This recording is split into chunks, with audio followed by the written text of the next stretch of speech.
Hola, ¿cómo están? Yo soy Juan Carlos Morán y hoy vamos a estar hablando acerca de los temas que necesitas saber antes de contratar un servicio de software o antes de comprar las licencias de uno que tú piensas que estás necesitando. Esta es una nueva entrega de Guía Sim Plus, acompáñame a verla, porfa.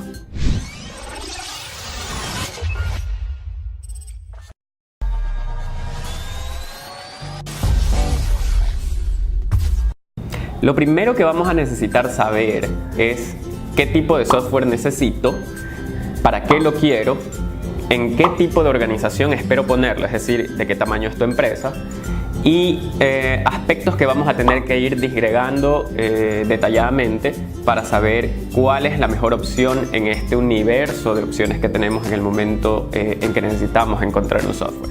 Ok, para eso vamos a ver en esta diapositiva lo que tenemos preparado.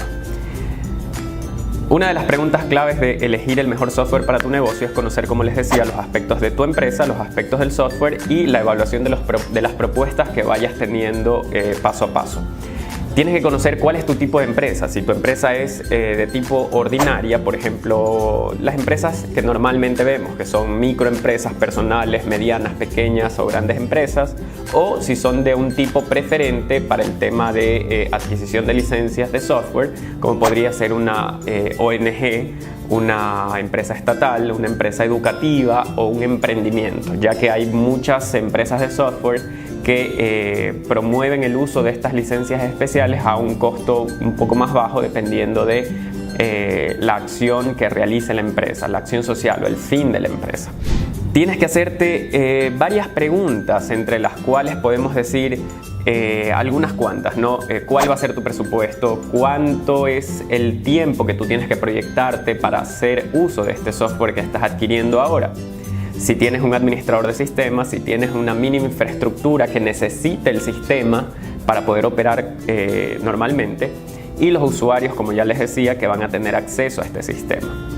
Asimismo, ahora en los aspectos del software tienes que enfocarte en qué tipo de actividades tú necesitas que haga este software. Este software hace actividades ordinarias, como podría ser un punto de venta, un sistema de contabilidad, un sistema de liquidación de nóminas, etc. Esas son actividades ordinarias que, indistinto del tipo de tu giro de negocio, tú vas a necesitar hacer ese tipo de actividades que ya están por demás definidas en la ley. Y por otra parte, si es que tu software necesita hacer cosas especializadas, ¿no? Por ejemplo, necesitas que mida en tu línea de producción cómo está la temperatura en ciertos lugares, eso ya es algo que usa telemetría, que tiene que estar muy especializado en tu negocio, en las actividades que tú necesitas en ese momento. La siguiente pregunta, luego de saber qué actividades hace este software o debería ser el software que tú quieres, es preguntarse si ya existe o no existe, porque si existe tú podrías cómodamente ir a comprar las licencias en el caso de que las vendan, y en el caso de no existirlo, pues ahí viene la opción un poco más compleja de todos, que es la que te toca hacer este software o contratar a gente o a servicios de empresas que se dediquen a hacer desarrollo de tecnología o desarrollo de sistemas para lo que tú necesitas específicamente. Si finalmente tú decides que es necesario entrar a una fase de desarrollo de sistemas porque no has encontrado nada en el mercado que satisfaga las necesidades que tú estás teniendo, te pido tomar las siguientes precauciones, porque el camino para hacer un sistema quizás es un poquito tortuoso o enredado para quien no conoce de las técnicas de desarrollo actuales, ¿no? No solamente se reduce esto a que tú contactes a un programador y el programador pues siga las directrices que tú le vas dando en cuanto a lo que tú deseas que haga el sistema, porque hay cosas inherentes a la capacidad, la arquitectura, el tipo de tecnología, etcétera, que a lo mejor si bien es cierto el programador puede prever, no es muy probable que el programador como tal tenga, quizá puede ser que sí, pero en mi experiencia te podría decir que no es lo común, que tenga experiencia para las otras cosas que tienen que ver con infraestructura sobre todo, ¿no? Entonces no es lo mismo procesar transacciones por 10, un peso X, que procesar transacciones por 1000. Tú tienes necesidades de servidores, enlaces de datos, etcétera, que deben satisfacer el requerimiento del sistema. Y si tú tienes previsto que el sistema va a operar por 1000, entonces por 1000 debe hacerse la estructura y el estudio de lo que necesita en servidores, en plataforma, en comunicación, etc. Otro de los pasos que realmente debería seguir es elaborar un documento de visión y alcance. Este documento debería ser vinculante al contrato. Es el que te va a decir cuál es el camino que hay que seguir para desarrollar las cosas que tú quieres desarrollar, en qué tiempo, con qué objetivo, con qué recursos y cuándo va a ser la fecha en que tú entregues cada una de estas cosas. De esa forma, ni tú te pierdes, ni tu proveedor, en este caso de servicios, se va a perder respecto de lo que tiene que hacerse, en qué tiempo, cómo y cuándo, ¿no? Definir la figura contractual es muy importante también, porque dentro de la figura contractual tienes que poner de manifiesto si es que esto se hace en relación de dependencia, si es que es un contrato por obra cierta, si es que es un contrato por prestación de servicios o cualquier figura legal que te permita a ti tener pues, el control de las características que quieres controlar. Por ejemplo, muchas de las cosas que se ponen, entre las cosas que se ponen en los contratos es quién es el titular o el dueño del código fuente, que es el código con el que se escribe el sistema y que te permitirá luego extenderlo o modificar su comportamiento.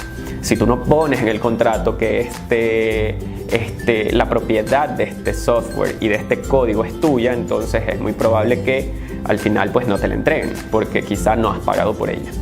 Tienes que establecer el periodo de estabilización una vez que ya esté hecho el sistema, ¿no?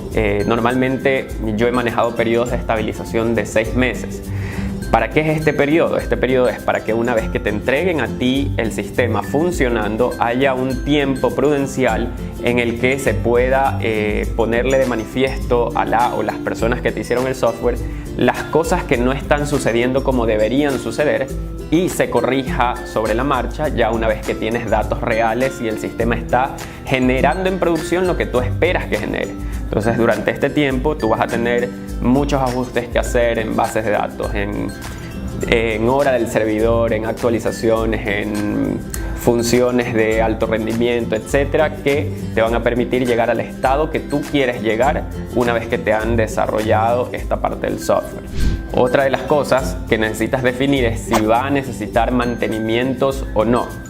Por premisa general yo podría decir que todo sistema necesita mantenimientos, porque si tú dejas de mantener algo, pues va a caer en desuso y por desuso caerá en obsolescencia y ya no te va a servir para nada. O sea, vas a haber invertido tú $10.000 en haberlo construido y luego pues resulta que al segundo año ya no sirve. Esto muchas veces se da porque no se le da el mantenimiento adecuado. Dependiendo de la infraestructura sobre la cual tú montes el sistema, lo recomendable es que al menos una vez por semestre se haga un mantenimiento de índices en las bases de datos, de la base de datos en general, que tenga sus backups al día, que estos backups estén comprobados para que se puedan levantar en el momento en que se necesite una contingencia, etcétera, etcétera, etcétera. También necesitamos darnos cuenta o especificar en estos documentos cuál es el esquema de desarrollo que vamos a tener.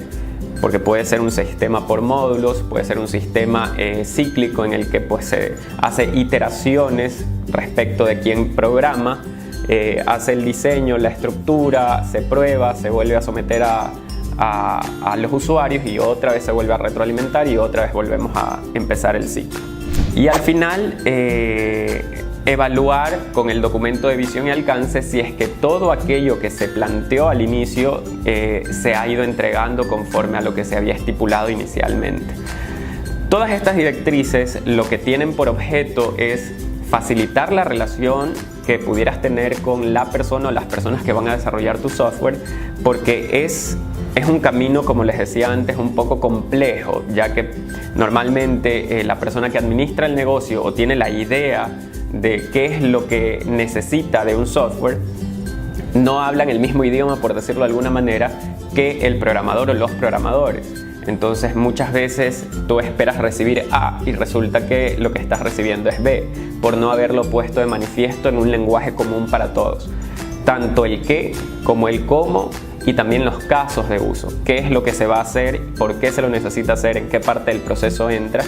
Al final también vas a tener que definir nuevos procedimientos desde el ámbito administrativo para que este sistema se integre con todo el proceso general o normal de la operación de tu negocio.